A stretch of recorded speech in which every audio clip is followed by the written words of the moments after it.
이제 우리 성경 말씀 보고 오늘 말씀 보도록 하겠습니다. 성경 말씀은 사도행전 18장 1절에서 11절까지 말씀입니다. 사도행전 18장 1절에서 11절.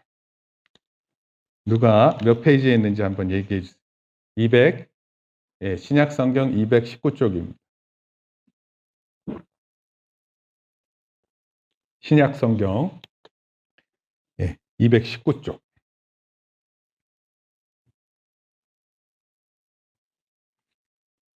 우리 한 절씩 교독하겠습니다. 오래간만에 또 이거 그리가 아직 못 찾았어요? 네. 319쪽. 219쪽. 네.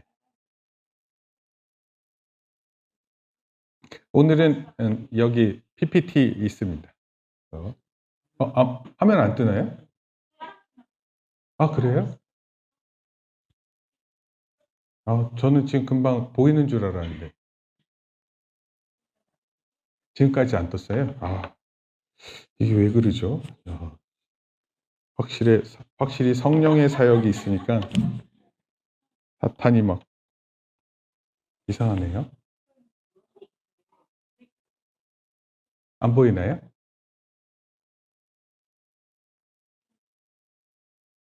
안 뜨나요? 파란색이네요. 계속해서 안타까운 이런 마음을 어떻게 해야 되지?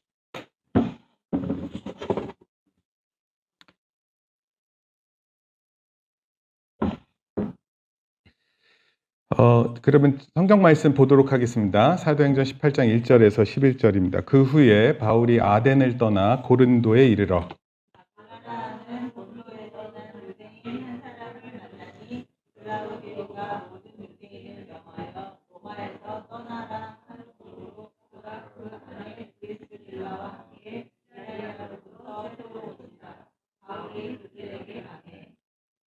생업이 같으므로 함께 살며 일을 하니 그 생업은 천막을 만드는 것이더라.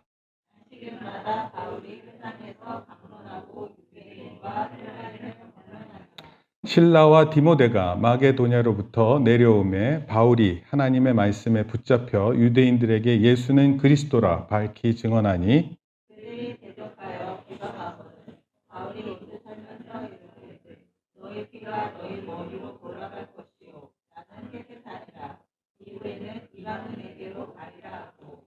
거기서 옮겨 하나님을 경외하는 디도 유스도라 하는 사람의 집에 들어가니 그 집은 회당 옆이라.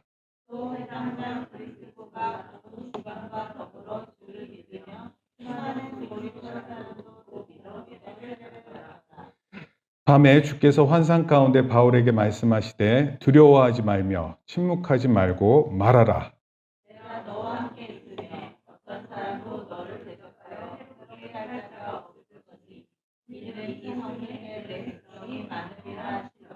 같이 읽습니다. 1년 6개월을 머물며 그들 가운데서 하나님의 말씀을 가르치니라. 아멘. 오늘 본문 말씀을 대략 요약하면 이렇습니다. 사도 바울이 전도 여행이라는 것을 통해서 많은 곳에 전도를 하고 있는데 특별히 오늘 5절 말씀에 보면은 뭐라고 되어 있냐면 실라와 디모데가 마게도냐로부터 내려왔다. 바울이 하나님 말씀에 붙잡혀 유대인들에게 예수는 그리스도라 밝히 증언한다. 이런 표현이 있습니다. 사도 바울이 사실 하나님 말씀에 붙잡혀서 이런 전도 여행도 계획했고 그리고 하나님 말씀에 붙잡혀서 많은 사람들 앞에서 복음을 전파하고 있었어요. 근데 오늘 이 말씀을 오늘 우리가 살펴보면서 이게 도대체 무슨 의미이고 올 한 해 우리가 어떻게 지낼지를 한번 생각해 보셨으면 좋겠습니다. 사실 사도 바울이 이렇게 복음을 딱 전했을 때 예수는 그리스도라 이렇게 딱 복음을 전했더니 대적했다, 비방했다 이런 표현이 있어요. 그런 말 하지 마세요. 대적한다는 건요, 허튼 소리 하지 마, 쓸데없는 소리 하지 마. 막 대적하는 행위를 얘기하고 비방하는 것은 그 사람의 말을 진정으로 듣지 않았다 이런 뜻입니다. 그런데 하나님을 경외하는 사람은 또 들었어요. 그리고 회당장도 그리스보 회당장 그리스도가 온 지방과 더불어 주를 믿게 되었다. 이런 내용이 나옵니다. 어쨌든 사도 바울은 복음을 전하는 가운데 하나님 말씀에 붙잡혀서 복음을 전했고, 많은 사람들이 반대했지만 그러나 몇몇 사람들은 예수님의 말씀, 바울의 말을 듣고 예수를 그리스도라 믿었어요. 바로 그때 환상 중에 하나님께서 예수님께서 나타나셔서 말씀하셨습니다. 두려워하지 말고 침묵하지 말고 말하라. 이 성중에 내 백성이 많다. 그리고 아마도 이런 소리를, 예수님의 말씀을 들었다면 사도 바울은 더 힘을 내서 하나님의 말씀을 1년 6개월 더 가르쳤다. 이렇게 나옵니다. 미국의 로키 산맥을 가게 되면 여러분 산 이렇게 꼭대기 올라가잖아요. 산 꼭대기 올라가면 로키 산맥은 굉장히 높은 산이고, 이 로키 산맥에는 이렇게 기록되어 있다고 해요. 가장 위대한 분기점이다. 분기점이라는 건 무슨 뜻이냐면 거기서부터 출발해서 아주 큰 거리로 멀리 나간다, 이런 뜻이에요. 그 로키 산맥 정상에 빗방울 하나가 딱 떨어졌는데 그 빗방울이 바람이 어디로 부느냐에 따라서 그 빗방울이 태평양으로 아니면 대서양으로 흘러간다 합니다. 우리 인생도 마찬가지예요. 우리 인생에 향해 가는 방향이 정해져요. 어느 순간. 우리 신앙이 있다고 마음대로 하나님의 일을 이루는 것이 아니에요. 전능하신 하나님의 바람의 방향에 의해서 그 방향이 정해지면 그쪽을 향해 가는 것입니다. 이것을 가리켜서 하나님의 말씀에 붙잡힘, 이렇게 생각할 수 있어요. 다시 말해 하나님께서 우리를 붙잡아 주셔야 그럴 때 우리 안에서 잘못된 것도 볼 수 있고요, 회개도 할 수 있어요. 하나님께 붙잡힐 때 하나님의 능력을 경험하기도 하고, 또 하나님 말씀을 가지고 언제 담대해야 할지를 알게 됩니다. 그리고 하나님께 붙잡힌 바 됐을 때 우리 안에 소망도 생기고요, 인내할 수도 있는 힘이 생깁니다. 하나님께 붙잡힐 때 우리 인생은 분명히 달라진다, 이런 말씀이에요. 따라서 하나님께 붙잡혀 살아간다는 것이 매우 중요한 삶의 가치이고 기회인데, 이것을 하나님의 말씀을 통해서 우리가 경험하게 된다, 이런 뜻입니다. 5절에 바울이 하나님의 말씀에 붙잡혀 유대인들에게 예수는 그리스도라 밝히 증언했다, 이렇게 얘기를 합니다. 여러분, 누군가에게 예수님이 그리스도이십니다.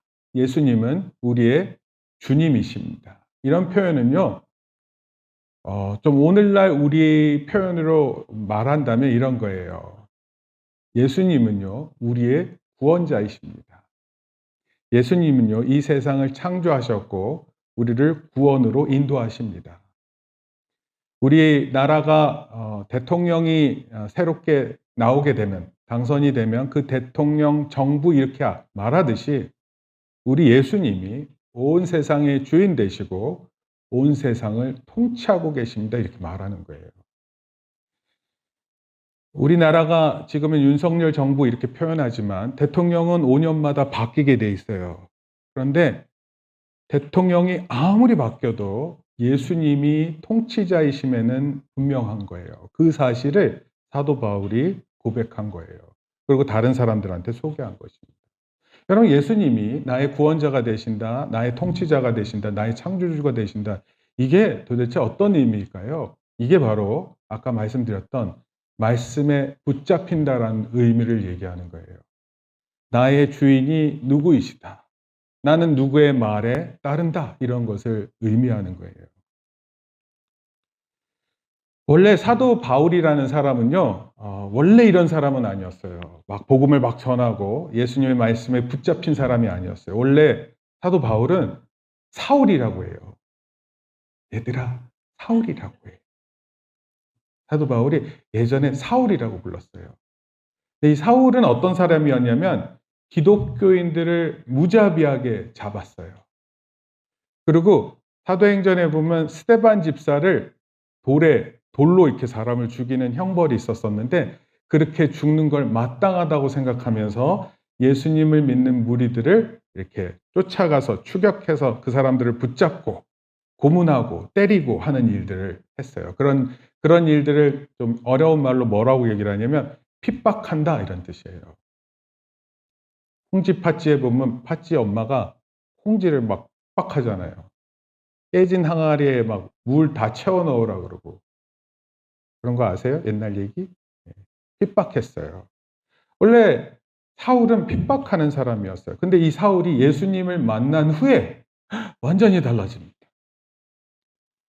사울은 자기 자신의 잘못된 것을 알게 됐어요. 자기 죄를 깨달았습니다. 그리고 새로운 사람으로 거듭납니다. 이름을 바울로 바꿨어요. 그리고 새로운 결단과 함께 뭐라고 자신을 부르냐면 이방인의 사도 이렇게 얘기합니다. 많은 예수님의 제자들은 유대인들을 위해서 복음을 전파하는데 자기는 이방인을 위해서 복음을 전하겠다. 그리고 온 유럽을 돌아다니면서 예수 그리스도를 전한 거예요. 따라서 한 사람이 예수님을 만나 그의 말씀을 통해 그의 삶이 바뀐 거예요. 여러분, 이거는 어떤 사람만 바뀐다 이런 뜻이 아니라 어느 누구도 예수님을 만나게 되면 바뀌는 삶을 경험하는 거예요. 여러분, 이런 게 쉽지 않아요. 좋은 스승을 만나서 제자들이 좋은 지식을 쌓을 수는 있지만 삶이 바뀐다, 인격이 바뀐다 이렇게 얘기는 잘 하기 힘들어요. 물론 그런 선생님 만날 수도 있어요. 좋은 스승은. 그렇지만 예수님을 만나면 그 사람 전체가 바뀌는 놀라운 일을 경험하는 것입니다. 혹시 우리 안에, 내 안에는 변화가 필요 없어요. 저는 지금 이대로가 참 좋은 것 같아요. 이 삶이 좋고요. 이렇게 계속 살아갈 예정입니다. 그런 사람에게는 인격의 변화라는 게 무슨 뜻인지 잘 안 들릴 것 같아요. 어쩌면 나이가 들수록 더 단단한, 고집스러운 그런 것이 그 사람에게 더 강하게 남겨져서 어쩌면 인생의 마지막도 그럴 수 있는 고집으로 남겨질 수 있어요. 그러나 예수님을 만나고 내가 어떻게 살아야 하는지를 분명히 깨닫게 된다면 삶의 방향을 생각하게 될 거예요. 예수 그리스도를 구주로 인정하고 평생 따른다는 것이 무슨 뜻인지 그것을 생각하고 고민하게 될 것입니다. 주님을 만나기 전에 사도 바울이 그랬고 많은 성경의 인물들이 하나님을 만나기 전, 변화되기 전의 모습은 자기들의 생각과 마음 안에서의 일들이었어요. 그러다가 예수님 만나고 하나님 만나고 변화된 거예요. 저 또한 그렇습니다. 성도님들 중에서도 그렇게 삶의 변화를 분명히 경험한 분들이 계시리라 믿습니다. 오늘 말씀은요, 하나님의 말씀에 붙잡힌 사람이 어떤 변화와 그 결과가 있는지 대략 살펴보고 우리도 하나님의 큰 계획 안에서 말씀을 통해 올 한 해 우리도 교회를 통해 양육하고 나아가 선교하는 교회가 되기를 소망하면서 말씀을 전합니다. 첫째, 한번 따라 하시겠습니다. 하나님 말씀에 붙잡힐 때 인생의 방향이 수정됩니다. 수정된다라는 표현보다는 바뀝니다. 이게 더 나을 것 같아요. 우리 쉬운 말로는. 여러분 인생의 방향이 바뀌는 거예요. 바뀝니다. 반드시 예수님을 믿을 때 전환점이 있습니다. 여러분 그거 아세요? 비행기가 정말 많이 날아다닙니다. 근데 그 수많은 비행기들이 하늘을 날아다니는데 부딪힐까요? 부딪히지 않을까요? 부딪히지 않습니다. 왜 그럴까요? 넉넉해서 공간이 경로가 있어서, 네. 길이 있어서, 네. 이렇게 그 비행기가요, 이렇게 어떤 비행기는 위로 올라가야 되고, 어떤 비행기는 밑으로 이동하고, 그래서 높낮이를 통해서도 구분을 하고요. 또 양옆에 공간을 통해서도 구분도 하고. 그런데, 비행기가 가장 위험한 때가 언제냐면, 공항에 이착륙할 때입니다. 비행기가 이륙할 때, 또 비행기가 착륙할 때. 이때 가장 위험하다 그래요. 왜냐하면 항공항 쪽으로 모든 비행기가 날아오고 또 모든 비행기가 출발하기 때문에 그렇습니다. 자칫 이거를 잘 컨트롤하지 못하면 큰 사고로 이어질 수 있어요. 1월 2일이에요. 1월 2일. 지난 1월 2일 날 하네다 공항에서 일본 항공기가 충돌했어요. 일본 항공기 여객기와 그다음에 해상보안청 항공기 2대가 이렇게 부딪혔습니다. 활주로에서 충돌했어요. 다행히 다행이라 해야 되나? 하여튼 그 항공기, 민항기 사람들이 많이 타는 그 비행기에서는 사망 사고가 없었는데 그 해상보안청 항공기가 있었던 사람 5명이 사망했습니다. 그 잔해가 아주 처절했어요. 한 번 부딪히면 엄청난 사고가 되는 거예요. 근데 원래는 잘 안 부딪혀요.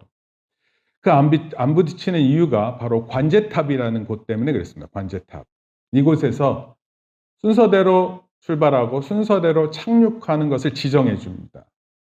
원래 그게 다 계획돼 있고요. 그 지정에 따라서 그리고 그 관제사가 말하는 말에 따라서 항공기가 순차적으로 출발하고 착륙하면 사고는 일어나지 않는 거예요.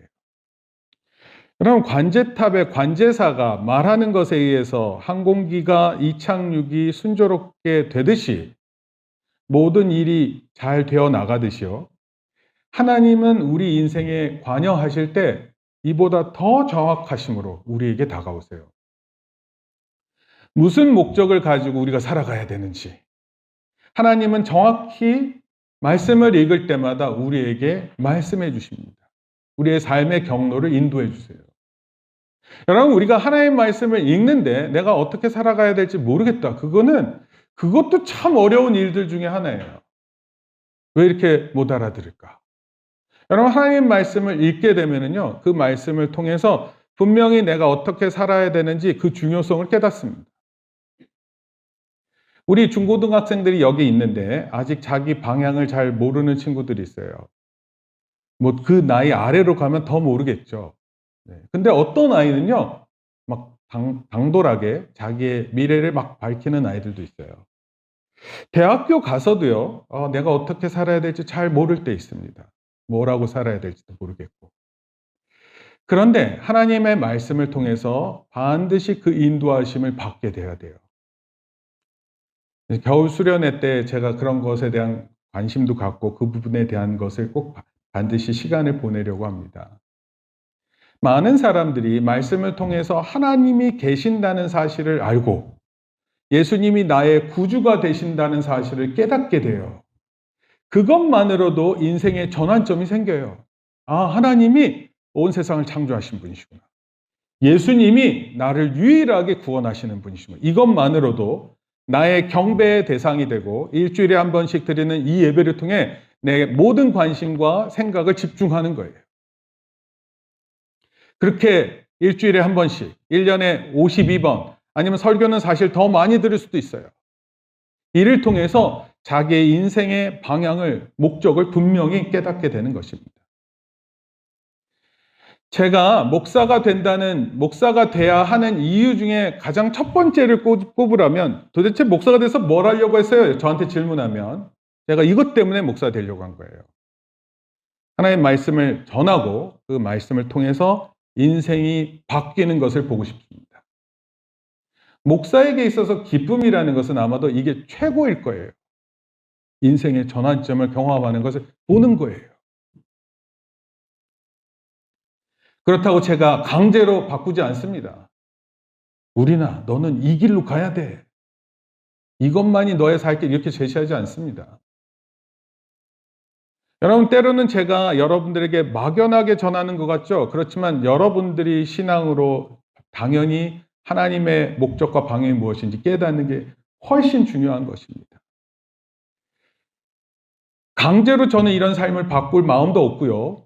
그러나 분명한 건 있어요. 뭐냐면 옳지 않은 것에 대해서 돌이키고 바른 일을 선택하는 것을 위해서 말하는 거예요. 쉽게 얘기하면 이런 거예요. 목사님이 고등학교 2학년 때까지는 욕하면서 지냈어요. 욕 알아요? 찬이야, 너무 놀랬어, 너 지금. 목사님 고등학교 2학년 때 욕까지 했어요. 그때까지 했었어요. 그리고 그 이후에 안 하기로 마음 먹었어요. 여러분, 내 생활의 패턴도 바꿀 수 있는 핵심이 성경 안에 있다니까요. 왜냐하면 몰랐기 때문에 마음대로 행동하거든요. 근데 성경은 모르는 것을 그냥 내버려 두지 않아요. 하나님이 나를 창조하신 것만이 아닌 다른 사람들도 다 창조하셨어요. 근데 제가 막 무시하고, 뭐 돈이 없어서 무시하고, 실력이 없어서 무시하고, 그러는 것이 얼마나 나쁜 행동인지를 아는 거예요. 알면 더 이상 할 수 없습니다. 잘못된 삶에서 바른 삶으로 옮겨지는 거예요. 그럼 바르게 살겠다고 마음 먹으면 막 되나요? 작심하면 막 되나요? 마음 먹기에 달려 있는 것 같기도 하지만 사실은 마음만 먹는다고 해서 되는 게 아니에요. 그래서 필요한 게 뭐예요? 말씀에 붙잡히는 거예요. 우리 인격이 진정으로 변화되기 위해서는 하나님의 말씀을 통해서, 인격적인 하나님의 말씀을 통해서 변화되는 거예요. 여러분, 말씀을 읽는다 그러니까 뭐 그냥 대충 글을 읽으면 되나? 이거 마치 옛날 글, 어느 누군가가 써놓은 글을 읽으면서 나도 이런 인생이면 이런 생각을 하는구나. 이런 걸 얘기하는 게 아니에요. 어쩌면 하나님께서 나에게 주시는 특별한 말씀이 있는 거예요. 제가 지금 여러분들에게 말씀드리는 것처럼 하나님 말씀이 여러분들의 마음에 인격적으로 들리는 거예요. 이런 거예요. 보성아, 반응이 있잖아요. 이름을 부르면 반응이 있잖아요. 성경을 읽을 때 보성에게 주는 말씀이 그렇게 들리면 어떻게 반응하겠어요? 내가 너를 위해서 죽었단다. 어떻게 반응해야 돼? 예수님 계시면 이럴 거예요? 그래서요. 어쩌라고요? 여러분, 이런 반응이면 그거는 매우 불손한 행위잖아요. 아니, 사람이 있을 때도 그거는 매우 나쁜 표현 아니에요. 근데 어쩌면 우리는 성경 말씀을 읽으면서 그런 인격적인 만남을 거부했을지 또 기대하지 않았을지 몰라요. 그러나 인격적으로 하나님 말씀을 성경을 통해서 읽게 되면 그 부분을 직접 경험하게 돼요. 그리고 특히 어렸을 때 여러분들은 되게 수용적이잖아요. 되게 많은 것들을 받아들이잖아요. 나이 들면은요, 잘 안 받아들이려고 그래요. 근데 하나님의 말씀을 그렇게 순수하게 받아들이는 마음이 굉장히 중요하다 말씀드릴 수 있어요. 그래서 중요한 거는 이거예요. 하나님 말씀을 읽을 때 하나님 지금 나에게 말씀하고 계신다. 이렇게 생각하는 거예요. 하나님 나에게 말씀하고 계신다. 그리고 내가 그 말씀을 듣고 어떻게 반응하는지를 행동하는 거예요. 제가 1월 1일 큐티예요. 우리 교회 큐티 하는데 1월 1일 큐티를 읽는데 그 성경 구절이 요한복음 1장이었어요. 거기를 읽는데 제가 정한 표가 나와 있고 하필 1월 1일 큐티가 그 내용이었어요. 당황스러울까요? 이러면 어떻게 해야 돼요? 제가 분명히 말씀을 읽었는데 또 다른 곳에서 이런 말씀이 있어요. 설교를 듣는데 또 그 말씀이 있고 지나가서 누군가가 나한테 얘기해도 그 말을 또 해요. 그러면 여러분 어떻게 들려요? 참 희한하네. 똑같은 말이 계속 들리네. 이럴 거예요? 여러분 그건요. 하나님께서 주의 깊게 들으라는 사인 같아요. 잘 들으세요. 이런 뜻 같다고요. 성경을 읽으면서 하나님께서 나에게 반복되는 말씀이 있으면 그거는 경청하셔야 돼요. 조심해서 들어야 됩니다. 여러분들 중에서 누군가에게 여러 번 얘기하라는데 안 들어요. 그럼 어떡하세요? 보성아, 보성아, 보성아한테 대답도 없고 아무 반응도 없어. 그러면 어떻게 해요? 답답하지 않아요? 하나님은 우리에게 언제든 인격적인 말씀으로 말씀하시는데 그것을 안 들으면 우리 답답해 하실 하나님께서 여러분들에게 말씀을 하고 계신다는 걸 느끼실 수 있겠어요?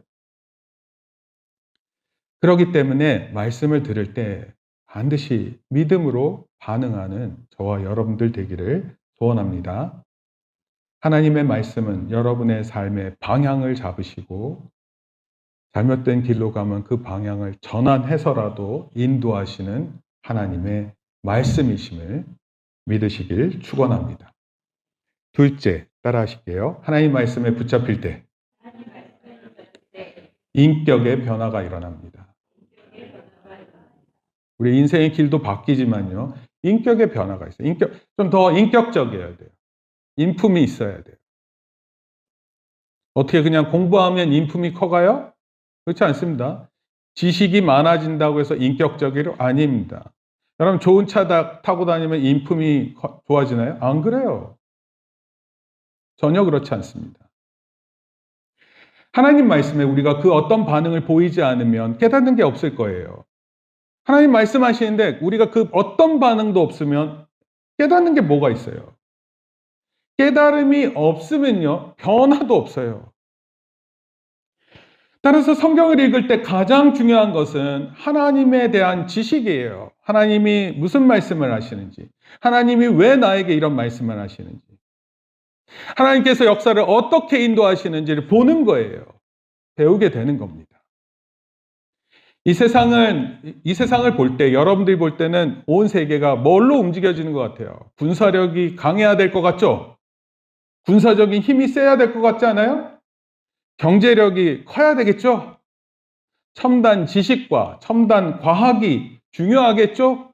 이런 것들만 있으면 나라가 부강해지고 강해질 것 같죠? 역사 속에 보면은 강자가, 약자들이 그렇게 강해지는 것을 절대로 보고만 있지 않았어요. 지금도 최고의 강자가 누구인지를 놓고 서로 싸우기 바쁩니다. 우리나라는 세계 최고가 아니에요. 그래서 우리는 늘 눈치를 봐야 되는 입장이에요. 여러분, 이런 역사적인 이야기들을 성경에 이런 것에 대한 지혜의 말씀이 있을 것 같아요? 없을 것 같아요? 강자들이 득실거리는 사이에서 약자들이 어떻게 살아야 되는지 말씀하실 것 같아요? 없을 것 같아요? 말씀하고 계세요. 그리고 군사력이 최고가 아니라는 것은 여러 번 강조되었습니다. 전쟁은 내게 속한 것이다. 하나님께 속했는데 사람들은 그렇게 생각하지 않아요. 힘이 세면 좋다. 전쟁 역사로 볼 때 여러분 군사력이 세다고 해서 늘 승리했을 것 같으세요? 그렇지 않아요. 적은 외부에 있을까요? 내부에 있을까요? 내부에 있는 적도 많았어요. 그 강하다는 힘을 가지고 있었던 그 제국들이, 또 큰 나라들이 순간에 무너졌어요. 군사력, 경제력, 첨단 지식, 첨단 과학이 있으면 이것이 온 세상을 움직이는구나 이렇게 생각 들지 모르지만 그렇지 않습니다. 하나 예를 들어볼게요. 천문학에서 제임스 웹이라는 우주 망원경을 통해 이 세상이 어떻게 시작됐는지를 알고 싶어 하는 거예요. 그래서 전체 망원경이, 우주 망원경이 최초의 빛을, 최초의 빅뱅이라 그래서 팡 터졌을 때 그 빅뱅의 그 빛의 움직임을 그때를 보고 싶은 거예요. 그때 도대체 어떻게 됐는지를 알면 이 우주의 시작이 어떻고 우리 인류의 시작이 어떻다라는 걸 알 수 있다는 거예요. 어떻게 그 결과를 봤을 것 같아요? Not yet. 아직 못 봤어요. 언제 본다라는 게 확정이 없습니다. 근데 성경 창세기 1장 1절에 태초에 하나님이 천지를 창조하시니. 여러분, 그래서 이 성경 맨 앞에 나오는 이 첫 구절, 이 구절은요, 단순히 성경의 첫 말씀이 아니라 일종의 선언문이에요, 선언문. 여러분, 과학자들이 그렇게 노력해서 그 처음에 빛을 보면, 아, 우주가 이렇게 시작됐구나. 뭐 알 것 같으세요? 전 궁금하긴 해요. 첫 번째 터졌던 그 빛을 보고 싶긴 해요, 저도. 하지만 그걸 알아야 되는 게 아니에요. 그걸 봤는데 혹시 아무것도 모르면 어떡하죠? 아직도 과학적으로 이 천지가 어떻게 시작됐는지를 선언하려면 아직 시간이 많이 남아 있어요. 얼마나 더 시간을 보내야 될지 알 수 없습니다. 좋은 우주망원경이 없어서 우리는 우리의 시작을 모르는 것인가? 이런 걸 생각하면요, 참 인생이 허무하죠. 그리고 좋은 망원경이 없어서 최초의 빛을 못 보고 죽는 우리들은 다 의미 없는 삶을 살았다고 말할 수도 있어요.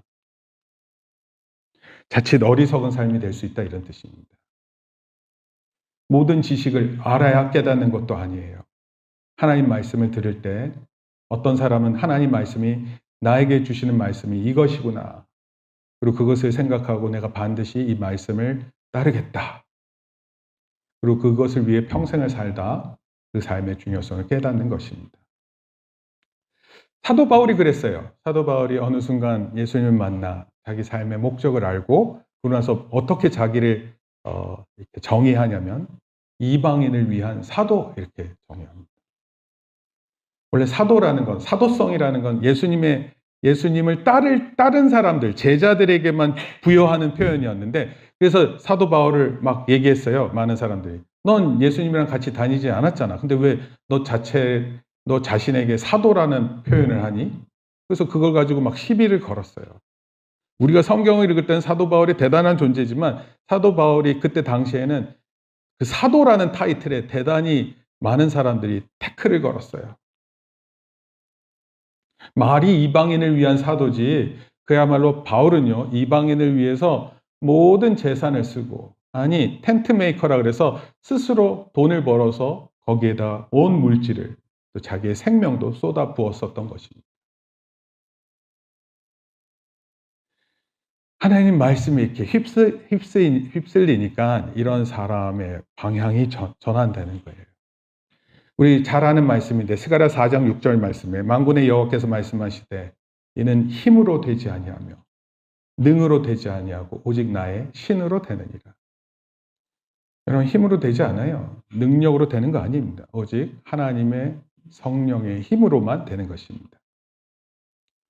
우리 사랑하는 성도들, 또 우리 사랑하는 청소년 여러분들, 또 우리 사랑하는 우리 초등학교 학생들 여러분, 하나님 말씀을 통해서 그 인격이 변하는 거예요.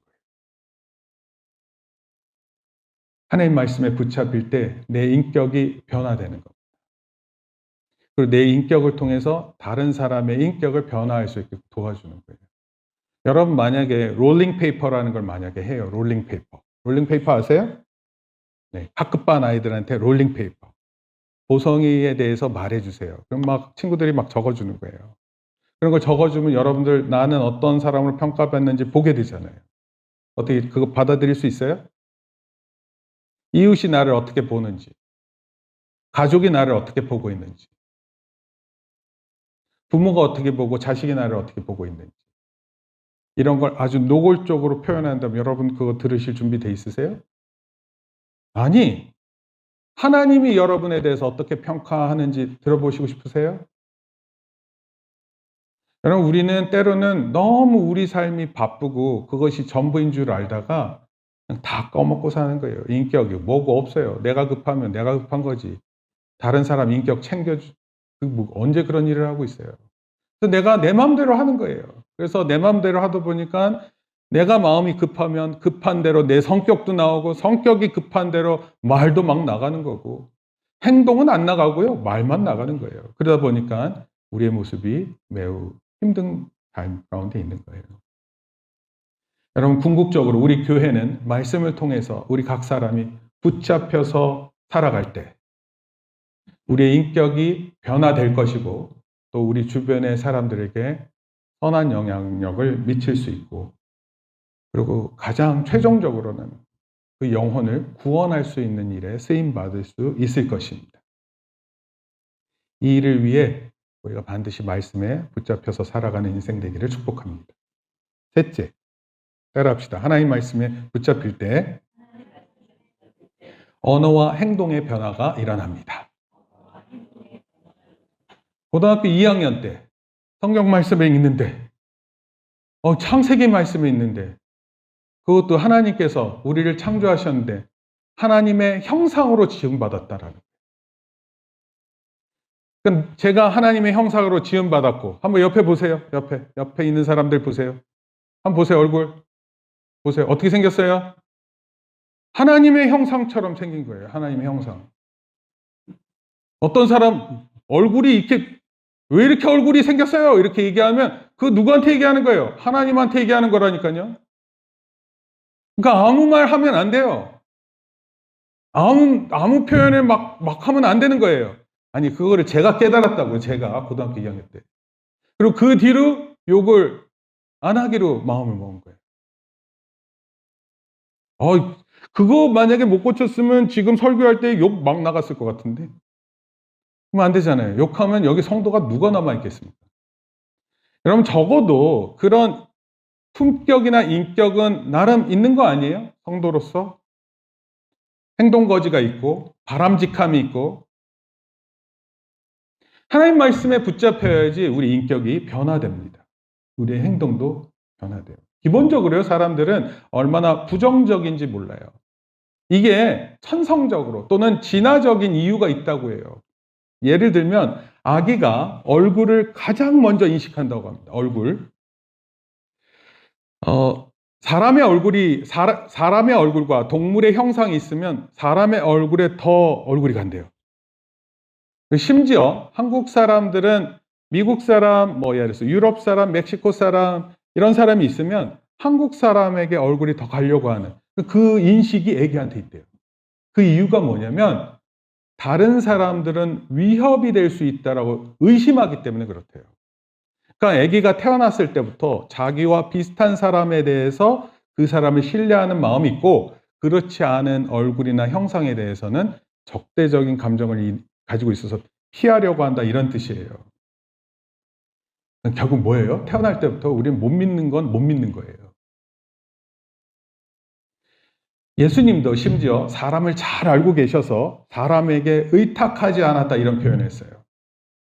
예수님이 사람을 잘 알기 때문에 사람들이 막 그렇게 예수님 사랑합니다 이렇게 표현하는 사람들을 의탁하지 않는데요.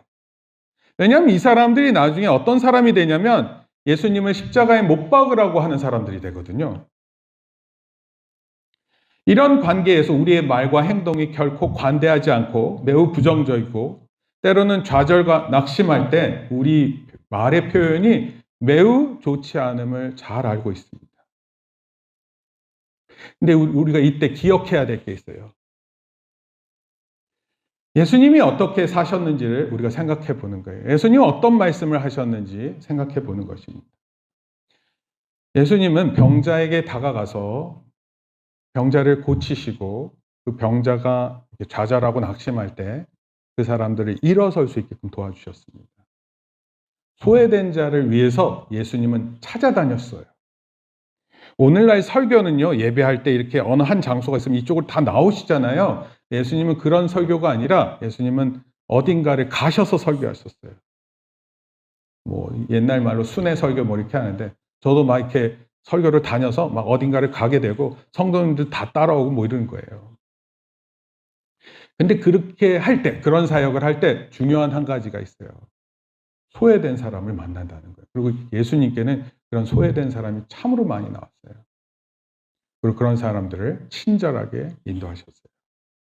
병자들을 우습게 대하지 않으셨어요. 타협이나 설득의 과정이 아닌 권위로, 나이로 내 생각을 주장하는 그런 삶이 아니에요. 예수님은 사람을 구원하기 위해 우리의 눈높이에 맞춰서 하나님이 사람이 되신 과정을 경험하신 분이세요. 그렇게 오셔서 우리를 위해 구원하시기 위해서 온갖 말씀을 하시고 기적을 베푸시고 그럼에도 온갖 순환을 당하시고 고초를 당하셨다가 십자가에서 죽으셨던 분이 예수님이세요. 그 예수님의 진정한 모습을 기억하고 생각할 때 우리의 언어와 행동이 바뀌게 되는 거예요. 아직도 욱하면 내 생각이 먼저 나오는 사람들은 반드시 예수님을 기억해야 해요. 예수님의 말씀을 생각해야 돼요. 우리는 한 끼만 못 먹어도 힘이 빠지잖아요. 의욕이 없어지잖아요.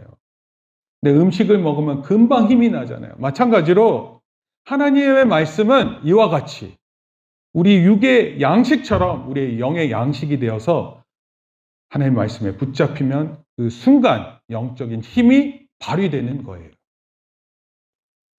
전에는 성경을 읽으면 수면제인 줄 알고 읽는 거예요.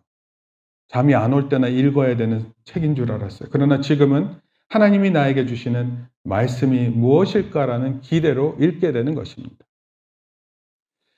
결론적으로 말씀드릴게요. 최근에 한 인터넷 매거진 사이트에 읽은 내용이 제 마음을 좀 흔들었어요. 흔들렸다라는 건 뭐 긍정적이고 부정적 둘 다 포함됩니다. 기독교 제자 훈련을 비판하는 청년의 글이었습니다. 들어보니까 일리가 있어요. 제목이 이래요. 정교하고 빡빡한 제자 훈련이 제자를 만들어낼까요? 벌써 도전적이죠. 소위 제자 훈련 DTS라고 그러죠. DTS, Discipleship Training School 이렇게 표현하는데 이 DTS 특히 교회들에서 대형 교회에서 많이 운영되거든요. 근데 그 프로그램 되게 정교하고 빡빡하거든요. 그리고 그 다 통과하면 수료증도 주고 그래요. 근데 이 훈련이 교인의 신앙 성숙을 이루었는가? 훌륭한 제자를 만들었는가? 이것에 대해서 젊은이들의 시각에서 그것을 본 겁니다. 그리고 대형 교회를 보면 알 수 있다 얘기를 했어요. 그리고 여러 교회를 언급했습니다. 사랑의 교회를 비판했어요. 예수전도단 대표를 비판했습니다. 삼일교회도 비판했어요. 특히 지도자들의 문제였고 목사님들이 다수였어요. 훈련은 빡빡한데 지도자들은 그야말로 바르지 않은 행동을 하고 있다 지적했습니다. 근데 이 글에서 나름 문제에 대한 방법도 제시했어요. 이렇게 표현했습니다. 교회 교육은 단기간이 아니라 평생 과정이다. 교인들의 삶의 현장에 신앙의 숨이 불어 들어가야 된다. 저는 그러면서 생각했어요. 물론 제 삶을 제가 바르게 살겠다는 신념을 가지고 이건 뭐 너무 중요한 건데 그건 각자가 생각하시는 걸 것 같아요. 근데 우리 시대가 책임질 수 있는 게 뭐 얼마나 남았을 것 같습니까? 오늘날 현실을 볼 때 미래 세대 세워져 있어야 되는데 어떻게 얼마나 세워져 있어 보입니까? 우리 지금 여기 제일 나이 있는 친구들이 진기, 우린이, 준기, 예린이, 그다음 고등학교 1학년. 어떻게 이 친구들 보면은 막 한국 교회의 미래가 밝고 희망적이고 그렇습니까? 우리 이 친구들이 막 사회의 변혁의 중심에 서 있고 뭔가를 하기 위해서 막 노력하고 있는 것 같습니까? 그럼 그렇게 안 보인다면 그 아이들을 말씀으로 양육하기 위해 되게 노력하셔야 돼요. 우리 아이들 자칫 잘못하면 맥없이 무너집니다. 어떤 아이가 이런 얘기를 했어요. 목사님한테 와서 아무래도 저 대학교 가면 신앙 다 떨어질 것 같습니다. 저 말씀 가르쳐 주세요. 그런 애가 있다는 게 전 놀라웠습니다. 해도 되고 안 해도 되는 그런 게 아니에요. 누군가 반드시 뛰어들어야 되고 책임져야 되고 도와야 하고 누가 해 줬으면 좋겠어요의 문제가 아니에요. 반드시 내가 그 아이의 영혼을 만나고 인격적으로 대화를 나누고 예수님을 전하고 예수 그리스도가 나의 주를 고백하듯이 작은 아이들의 입을 통해서 그 고백이 들려져야 한다 이런 뜻입니다. 하나님 말씀을 들을 이유가 있고 듣고 깨달아야 하는 이유가 있고 그 말씀을 전해야 하는 이유가 분명히 있다는 것입니다. 나 하나 잘 됐다고 해서 그게 다가 아니에요. 하나님을 알고 교회를 알고 믿음을 알고 말씀을 통한 양육과 선교를 깨닫는 것입니다. 우리 모두 한 해 말씀을 통해 회복되고 치료받고 힘을 얻어 인생의 방향이 전환되고 인격이 변화되고 우리의 언어와 행동이 변화되는 것을 경험하는 한 해 되기를 축원합니다. 반드시 말씀을 신뢰하세요. 그리고 그 하나님께서 나를 인도하신다 믿으세요. 부모님 말씀 외에는 또 선생님 말씀 외에는 하여튼 믿으세요. 하나님 말씀 최고라고 생각하고 믿으세요. 그리고 그렇게 바로 믿을 때 하나님께서 인격적으로 우리를 다루시는 것을 경험하고 그것을 통해 변화될 줄 믿습니다. 오늘 또 다음 주, 다다음 주 계속해서 우리 교회가 가진 세 가지 비전에 대해서 계속 나누고 관련된 것을 얘기한 다음에 우리 순차적으로 또 구약 성경 공부 네 번째 내용으로 들어가서 살펴보도록 하겠습니다. 하나님 어떻게 한 주간의 삶 속에서 우리를 또 인도하실지 모르지만, 그러나 그 삶 속에 또 하나님 주시는 말씀이 반드시 있을 줄 믿습니다. 때를 따라 하나님 말씀을 사모하고, 그리고 부족하지만 저한테 질문하세요. 저한테. 목사님 어떻게 해야 될까요? 그럼 제가 진짜 저를 위해서 찾는 것보다 그 성도님을 위해서 어떻게 해서 최대한 찾아서 답변을 드릴게요. 그래서 그렇게 반드시 우리 신앙의 성장을 도모하고 또 양육을 이룰 수 있는 우리 모든 교회 성도 되기를 축복합니다. 기도하시겠습니다. 주님 감사합니다. 오늘 우리에게 주신 귀한 말씀을 통해, 무엇보다도 말씀에 붙잡히기를 통해 하나님, 사도 바울이 붙잡혔던 것처럼 우리도 하나님 말씀에 붙잡힌 인생이 되게 붙들어 주시옵소서. 하나님, 우리의 인생의 전환점이 될 수 있고, 또 우리의 인격이 변화될 수 있고, 또 우리의 말과 행동이 변화될 수 있는 놀라운 근거가 하나님의 말씀인 줄 믿사오니 우리를 불쌍히 여겨 주시옵소서. 하나님, 우리가 말씀을 읽을 때마다 말씀하여 주시고 주의 성령께서 그 말씀을 깨닫게 하시고, 모르면 교회 성도들과 함께 질문하고 소통하는 가운데 그 뜻의 풍성함을 깨달아 하나님, 그런 올 한 해가 되어서 반드시 길을 찾고 목적을 찾고 또 생명을 찾는 일에 놀라운 쓰임받는 주의 성도들 되게 복내려 주시옵소서. 예수님의 이름으로 기도합니다. 아멘. 이제는 우리 주 예수 그리스도의 은혜와 하나님 아버지의 크신 사랑과 성령님의 감화 감동 교통하심이 이제 말씀에 붙잡힌 인생이 되기를 다짐하고 돌아가는 귀한 성도들 머리 위에 이제로부터 영원토록 함께 있을지어다. 아멘.